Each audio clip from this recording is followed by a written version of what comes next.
Une astuce parfaite pour préparer votre viande. Elle va fondre dans la bouche comme du beurre. J'ai ici 1 kg de viande. Je vais tout couper en petits morceaux pour un résultat incroyable à la fin. Les morceaux doivent ressembler à ça. C'est parfait. Je vais découper une bouteille en plastique pour y mettre la viande. Faites pareil chez vous, c'est facile à faire. Maintenant, je vais y mettre toute la viande.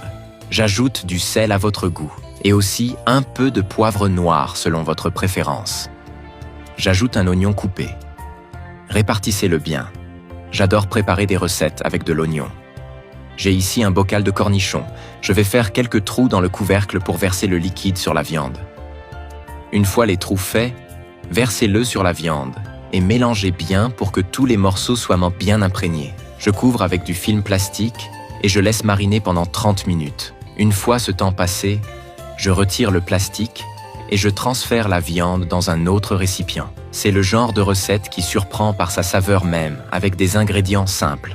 J'ajoute un demi-poivron rouge coupé et aussi une demi-oignon rouge émincé. Maintenant, je prends 4 cornichons du pot dont j'ai utilisé le jus. En plus d'être délicieux, c'est une recette très nutritive. Coupez-les en rondelles comme ça. Le résultat sera incroyable, je suis sûr que tout le monde va adorer. Je mets tout avec les autres ingrédients dans le saladier. J'ajoute 1 cuillère à café de sel, 1 demi-cuillère de poivre noir. Je mélange bien à la main, tranquillement. J'ajoute 2 pommes de terre coupées en rondelles. C'est la recette parfaite pour ceux qui veulent quelque chose de rapide et délicieux. J'ajoute de la mozzarella coupée selon votre goût. J'ajoute 3 cuillères à soupe de beurre fondu. Et aussi 1 demi-tasse de crème fraîche. 100 g de parmesan râpé. J'ajoute 2 cuillères à soupe de moutarde. Je mélange bien. Dis-moi de quelle ville tu nous regardes pour que je t'envoie une dédicace spéciale. Le câlin du jour va à Luc Morel de Lyon.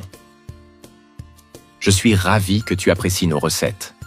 Maintenant, il ne reste plus qu'à verser ce mélange par-dessus les ingrédients et bien étaler. Je vais couvrir avec du papier cuisson, puis ajouter une feuille de papier aluminium. Je mets au four à 180 degrés Celsius pendant 1 heure. Une fois le temps écoulé, regarde comme c'est magnifique. Il ne reste plus qu'à couper, servir et goûter à cette merveille. La combinaison parfaite entre simplicité et saveur, directement dans ta cuisine. L'odeur de cette recette va envahir toute ta maison. Pas besoin de passer des heures en cuisine pour faire un plat incroyable.